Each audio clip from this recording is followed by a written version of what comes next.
33 বছরে বিয়ে, ছোট্ট একটি দোয়া বদলে দিল পুরো জীবন। 33 বছর বয়স মানুষের কাছে হয়তো শুধু একটা সংখ্যা, কিন্তু যার বিয়ে হচ্ছে না তার কাছে এই বয়স মানে হাজারটা দীর্ঘশ্বাস, হাজারটা রাতের কান্না আর অসংখ্য প্রশ্নের বোঝা। এখনো কি বিয়ে হয়নি? সমস্যা কোথায়? তোমার ভাগ্যে কি বিয়ে নেই? এই কথাগুলো বাহির থেকে ছোট মনে হলেও ভেতরে ভেতরে একটা মানুষকে ভেঙে চুরমার করে দেওয়ার জন্য যথেষ্ট। আসসালামু আলাইকুম। আজকের ভিডিওতে আলোচনা করতে যাচ্ছি 33 বছর বয়সে কিভাবে মাত্র 21 দিনের একটি আমলে গরিব অসহায় মেয়ের বিয়ে হলো। এই আমলটি অত্যন্ত ছোট, তবে এর ফজিলত অগণিত। এই আমল করে ফল পেয়েছে অনেকেই। এই আমল যদি আপনিও করেন তাহলে আপনিও কাঙ্ক্ষিত ফলাফল লাভ করবেন ইনশাআল্লাহ। সেই আমলটি কি তা জানতে ভিডিওতে এক্ষুনি একটি লাইক এবং চ্যানেলটি সাবস্ক্রাইব করুন, আর ভিডিওটি ধৈর্য সহকারে শেষ পর্যন্ত দেখুন, কেননা এই ভিডিওতে শেষের অংশ এতটাই গুরুত্বপূর্ণ যা আপনার ভাঙা হৃদয়ের প্রত্যেকটা প্রশ্নের জবাব দেওয়ার জন্য যথেষ্ট। তাই ভিডিওটি শেষ পর্যন্ত দেখুন। একটি মেয়ে প্রতিদিন মানুষের সামনে হাসতো, কিন্তু রাতে বিছানায় মাথা রাখলেই চোখ যেন ভিজে যেত। আল্লাহ আমাকে ভুলে গেছে। এই বয়সে মেয়েরা সবাই সংসার পেল, শুধু আমি কেন একা? অনেক প্রস্তাব এসেছিল, কিন্তু কোনোটা ভেঙে গেছে, কোনোটা অপবাদ দিয়ে চলে গেছে, কোনোটা আশা দেখিয়ে হারিয়ে গেছে। এক সময় সে এতটাই ক্লান্ত হয়ে গেল যে মানুষের কাছে আশা করা বন্ধ করে দিল। কারণ মানুষ শুধু প্রশ্ন করা জানে, কিন্তু হৃদয়ের কষ্ট বুঝতে জানে না। এক রাতে সে তাহাজ্জুদের সময় উঠল আর সেজদায় ভেঙে পড়ে কাঁদতে লাগলো। সে বলল, হে আল্লাহ, আমি আর কাউকে কিছু বলতে পারছি না। আমার হৃদয়ের কষ্ট শুধু আপনিই জানেন। তারপর সে একটা ছোট্ট দোয়া পড়তে শুরু করলো, যে দোয়া পড়েছিলেন হযরত মুসা আলাইহিস সালাম যখন তিনি একদম অসহায় ছিলেন, ক্লান্ত ছিলেন, একলা ছিলেন, যার ভবিষ্যতের কোনো নিশ্চয়তা ছিল না, ছিল না খাবারের মতো কোনো খাবার, এবং থাকার মতো ছিল না কোনো জায়গা। তিনি এতটাই অসহায় এবং দরিদ্র অবস্থায় ছিলেন যে সময় আল্লাহ ছাড়া আর কোনো সাহায্যকারী তার জন্য ছিল না। আর সেই সময়ও তিনি হতাশ না হয়ে শুধু আল্লাহর উপর ভক্তি ভরা বিশ্বাস নিয়ে এই দোয়া পড়তে শুরু করলো। এই দোয়া পড়তে পড়তেই আল্লাহ তাআলা গায়বীভাবে তাকে সাহায্য করলেন। আপনি কি হযরত মুসা আলাইহিস সালামের চেয়েও অসহায় আছেন? আপনি কি তার চেয়েও বেশি কষ্টে আছেন? আপনার হয়তো থাকার মতো একটু জায়গা এবং খাবারের মতো কিছু খাবার আছে, তাহলে এত হতাশ কেন?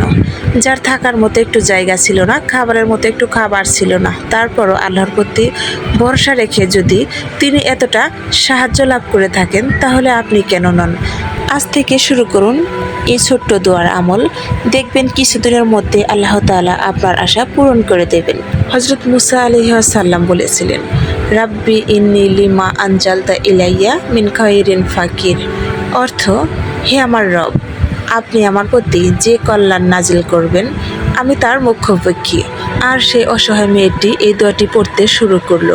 সে প্রতিদিন এই দোয়াটি পড়তে লাগলো ফজরের পর, তাহাজ্জুদের পরে, কান্না করতে করতে। মানুষ বলতো, এত দোয়া করে কি লাভ? কিন্তু সে জানতো, যে দরজা মানুষ বন্ধ করে দেয় আল্লাহ চাইলে 1 সেকেন্ডে সেটা খুলে দিতে পারে। দিন যেতে লাগলো, প্রথম, পঞ্চম, এভাবে 10 দিন, 15 দিন, কিন্তু 21 দিনের মাথায় যা ঘটলো তা জানলে আপনার অন্তর কেঁপে উঠবে। তার হৃদয়ে একটি অদ্ভুত শান্তি অনুভব করতে শুরু করলো। সে বুঝে গিয়েছিল দেরি মানে প্রত্যাখ্যান নয়। কখনো কখনো দেরি মানে আল্লাহ তোমার জন্য ভালো কিছু প্রস্তুত করছেন। হয়তো ভালো সময়ের অপেক্ষা করছেন, হয়তো তুমি যা চাইছো তার চেয়ে আরও ভালো কিছু তিনি তোমাকে দেওয়ার জন্য একটু অপেক্ষা করছেন। তাই হাল ছেড়ো না, ধৈর্য ধরো এবং দোয়া করতে থাকো। ইনশাআল্লাহ আল্লাহ তোমার চাওয়ার চাইতেও বেশি কিছু দেবেন। কারণ ধৈর্য হচ্ছে সেই ফল যার সারা গায়ে কাটা, কিন্তু ফলটা অত্যন্ত সুমিষ্ট হয়। পবিত্র কুরআনে আল্লাহ তাআলা বলেছেন, নিশ্চয়ই কষ্টের পরে রয়েছে স্বস্তি, কষ্টের পরে রয়েছে সহজতা। সূরা ইনশিরাহ। তাহলে আর চিন্তা কেন? কেননা পবিত্র কুরআনে আল্লাহ তাআলা তো নিজেই ওয়াদা করেছেন, কষ্টের পরে তিনি সুখ দেবেন। এই প্রতিশ্রুতি তো আল্লাহ তাআলাই আমাদের দিয়েছেন। আল্লাহ তাআলা প্রতিশ্রুতি রক্ষাকারী। তাই হতাশা নয়, আল্লাহর উপর ভরসা রাখুন। তারপর 21তম দিনে হঠাৎ এমন একটা জায়গা থেকে বিয়ের প্রস্তাব এলো, সেখানে সে কখনো কল্পনাও করেনি। একজন দিনদার মানুষ, ভদ্র নম্র, সে শুধু সৌন্দর্য না, তার ঈমান, তার চরিত্রকে মূল্য দিল। সবকিছু এত সহজভাবে হয়ে গেল যেন আল্লাহ নিজে সব রাস্তা খুলে দিলেন। যে মানুষটা একসময় রাতে কাঁদত, সে আজ সিজদায় পড়ে আল্লাহকে বলছে, হে আল্লাহ, আপনি দেরি করেননি, আপনি শুধু সঠিক সময়ের অপেক্ষা করিয়েছেন। শোনো প্রিয় বোন, তোমার বয়স 30 হোক বা 33 বা তার চেয়েও উপরে যাক, মনে রেখো আল্লাহ তাআলা তোমাকে দেরি করাচ্ছেন না, তোমার ধৈর্যের পরীক্ষা নিচ্ছেন এবং তোমার জন্য ভালো কিছু প্রস্তুত করছেন।